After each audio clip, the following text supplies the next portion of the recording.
I'm a cow. What? What? I'm a cow. I'm a cow. I'm not even a small cow, guys. I'm a big cow. This is awesome. I'm loving it.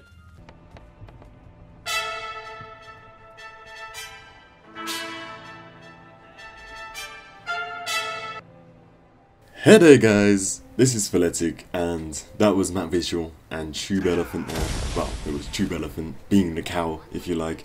And I had a load of fun with them guys in this beta and loads of funny memories and stuff, and I'm sure we'll have a lot of videos to come. But this video, I'm just going to be running around in Divinity's Reach, having a little explore, just seeing the city because it is absolutely massive. That's what she said. And yeah, basically I'm going to be talking over it and giving you my first impressions of the beta. Friday night or Friday afternoon, wherever you were, and everybody was trying to log on, but no one was getting into the game. This was a problem for everybody. I think it goes without saying that the FPS was dreadful and the servers were also dreadful. Only in that first day though, really, the servers picked up a hell of a lot, thanks to ArenaNet's hard-working staff, and the lag sort of went away after the first day. Well, the first sort of few hours really, but the FPS was something that never went away and was extremely hard. And I'm going to say right off the bat, as this is my first video, that the World vs World and PvP footage that I've got is going to be extremely hard for me to render. The structured PvP footage I can still give you some, but the quality of video is going to be really low, simply because of the FPS drops. As I managed to get a couple of videos here and there where it was okay, but World vs World was absolute no-go. A lot of you know that I'm very honest on my channel. I don't beat around the bush. You know, I'm going to tell you guys up front that I hardly got any World vs World footage, but a couple of the guys like Mavish and Tube Elephant said, Psycho Power Ranger, said that they would lend me some World vs World footage if I needed it, and if they have actually recorded any themselves, because the FPS was extremely hard to record high quality footage for you guys. But I have a lot of footage over the beta that was absolutely awesome anyway.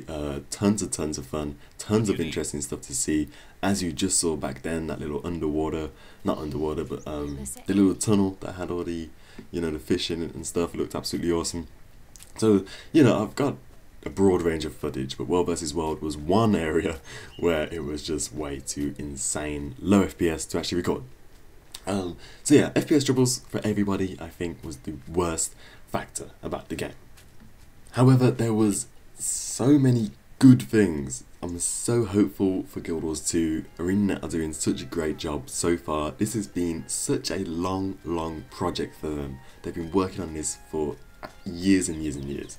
One ArenaNet dev that the game he's been working on and looking forward to over the course of Guild Wars 1 and Guild Wars 2. Something like 15 years he's been working in Guild Wars, and it's amazing to see that the beta is finally here and everybody's playing the game all the ArenaNet devs have been working so hard on. And I must note that the footage you're seeing now is in low quality graphics, and basically everything's set down to the lowest possible, simply so the FPS troubles I didn't have as much. I did find out later on that it isn't really to do with your graphics card, it's more your CPU, and that the reason why the FPS troubles were so low is because the engine that the beta was built on, it only works off one core. So if you've got 8 cores, 6 cores, 4 cores in your computer, it's only going to work off one of them. So that's why it struggled to get the FPS that you needed to play. So I dropped everything to try to get it as good as possible. So the best things about the game, the most enjoyable things, it's looking extremely promising. One thing, for someone who's been researching and basically just being overall excited about Guild Wars 2 to the point of creating a YouTube channel, and to the point of basically just, you know, making loads of friends, getting involved with the community, and getting really, you know, delved into the Guild Wars 2 before, you know, probably about 2 years ago now. That's when I got really excited for it. And to see it progress and to see the different, to see the development go on up until this point, I've had it in my head an imagination of what the game's going to be like I'm sure everybody has. So when I go into the beta, I've got a pre-image of what I expect. And if you take out all the FPS, if you take out all the server lag, it's pretty much exactly how I expected it. Just to be in this sort of open world environment where your character is part of the world and you just go out and explore and do dynamic events, do different quests, and just go out there and level up and don't have to worry about a thing. Now, this is this is what Guild Wars 2 is. Extremely important aspect. Dynamic events, the scouting system, and generally how you level up. Because that's what MMOs are about. That's the experience you gain from playing months and months when you're leveling up to that top level and trying to get to the end game. I'm sure a lot of you would agree that in this last weekend we have got extremely far. I mean, I personally got up to level 23. You know, definitely tell me how far you guys got and your experiences overall. But to get to level 23 in a weekend is, you know, quite impressive, I feel, considering there's 80 levels in the game and there's a flat leveling curve. So months and months may be a bit of an overstatement. But for the, I suppose, more casual side of things, where you're not going to be playing 35 hours or 36, or I don't even know how long I played, over a weekend, and you're just going to be playing a few hours a day, you know, it scales like that. But that's beside the point. Dynamic events, the scouting system, awesome aspects of the game. A lot of people, it is hard to get your head around, but if you played it as much as I did, by the time you get to like 20 hours into the game, you understand it. You literally just go out and you're running around, going from heart to heart, from, you know, point of interest to point of interest, to skill point, and whilst you're doing these tasks that give you loads of experience, you're trying to get to X, Y, and Z, and dynamic events are popping up. So you will be... And dynamic events is what Guild Wars 2's unique selling point practically is. Everyone's bored of that traditional questing line, where you just go out, find a wall of text, go out into the world, and just guess pretty much what you have to do. Kill this, pick up this, blah blah blah blah blah. It's really boring. So dynamic events was Guild Wars 2's unique selling point. We're going to change the way you level up in the game. We're going to flat out stomp out all of that boring stuff and put in a really exciting and immersive and scaling and just, you know, different type of energy to the game and different type of world. And that's what dynamic events was supposed to do. Now, people mistake the hearts or the scouting system for dynamic events. The scouting system are quests. It's very hard to make a game all based off dynamic events because there'll be too much of a Zerg fest. There'll be too much confusion, there'll be too much going on. The dynamic events won't scale back and forth because there'll always be one, because there'll always be people doing them. So the scouting system, the points of interest, the skill system, where you have to go around a map and pick up skill points to put into your utility skills. This spreads out everyone across the map. Everyone's all over the place trying to do all these different things in one zone, trying to get all the hearts, trying to get all the skills, trying to get all the points of interest, trying to complete the zone, so everybody's spread out, rather than everybody just running from dynamic event to dynamic event on this one massive Zerg, and, you know, just, it wouldn't work that way.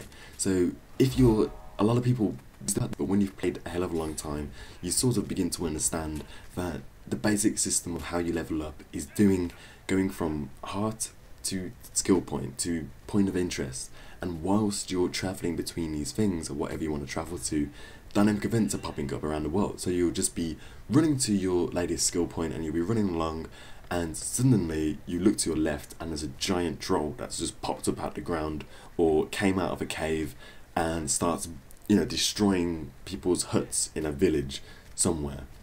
And there's loads of little growls that are assisting the troll, and there's about 5 or so players trying to fight him off, and you're just walking to your skill point. You're not even, you know, involved in any of this in any way. You haven't gone to a scout, you haven't gone to anyone to pick up a quest, and you just look over and you see this happening. So you immediately would run over there and get involved.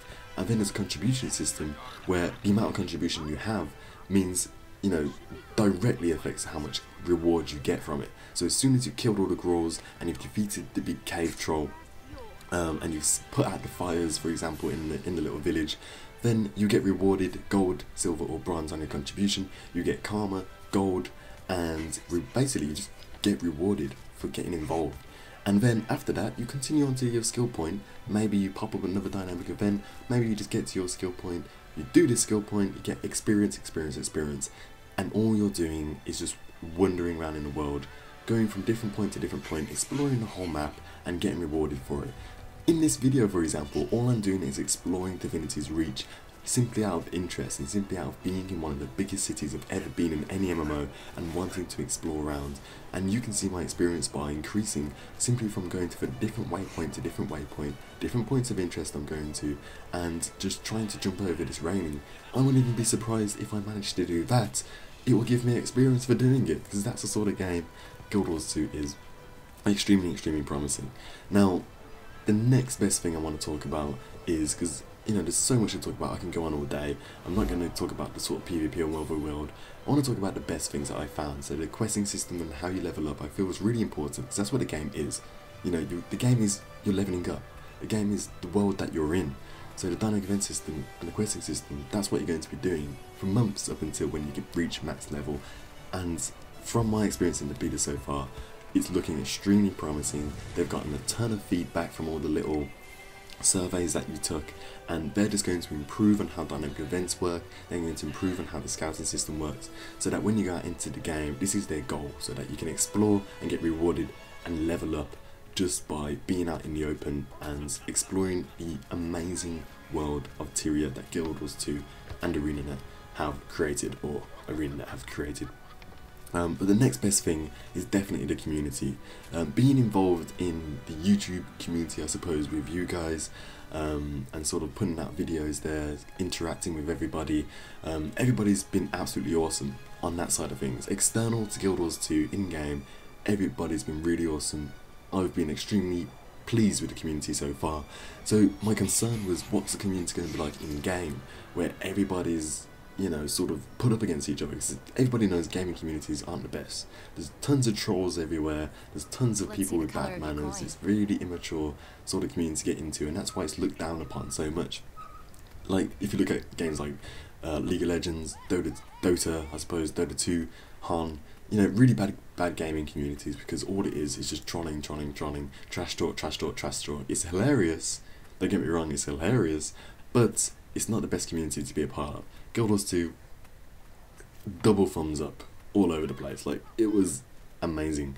Whether it's because it's the beta and everybody's really hyped up, we've only got a weekend, everybody's really happy, but I don't even think it is. Simply because of the way the game's worked, everybody has to help each other. You know, everybody, to have fun, you have to play with each other. You know, to have fun, you can group up. You're doing World v World, you're doing PvP, you're doing dynamic events. You know, everybody's just running around the world having fun together. So there's no reason to trash talk. There's no competition out in the open world. You know, if someone can't steal your mob, you know, someone can't just steal all the quest experience. You know, no one can gank you. There's no annoying things about it, so therefore the community, that has a direct effect on the people's characters and people's attitudes in game, and so far it's been absolutely awesome. I've had a great time. Loads of you guys, you know, were playing with us, and we were just going around owning it up in the game, and it's been absolutely awesome.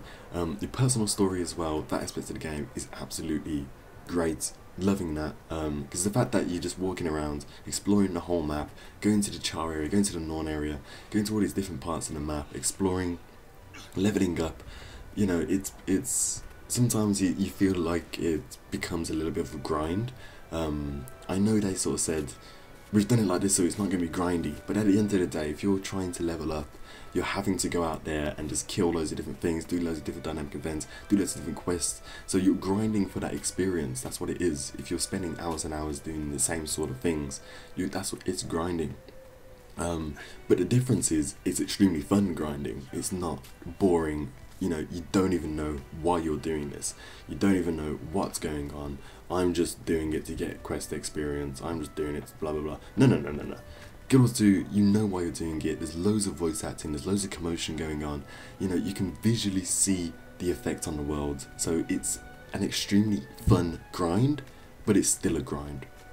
So, you know, the community and the questing system, double thumbs up. I forgot, I was on a tangent, I went off on a tangent somewhere and I've forgotten where I was, but overall, my best parts about it is definitely the community, looking extremely promising, and the community is a really important aspect of the game and how it works and how the feel of the game happens. When new people come to the game, will they stay, will they go? Community can be a big part and a big factor of whether people stay in the game or leave a game. A lot of people think when Mr. Pandaria comes out, loads of people would like leave Guild Wars 2 for Mr. Pandaria, but if you think about it, the community is going to be so much better in Guild Wars 2 than Mr. Pandaria in World of Warcraft, and people will stay just for that reason. And the questing system, extremely fun, a really, really fun grind. That's what I call it, a really, really fun grind. And the personal story, really, really fun. You just get deeply involved in your character, and then your character goes out into the world, and it all ties in to just you knowing that your character is awesome. So guys, thanks for watching. You can click on the link above for the next video. If a video hasn't been uploaded, you can click there to subscribe. And if you go back to the start of the video where Tube Elephant's calling himself a cow, if you click that, if you click there, it will take you to Tube Elephant's video where you can understand. So as always, guys, I have been Philetic. Thanks for watching. Hope you enjoyed the video if you played it, and I've got a lot more awesome videos to come. See you next time.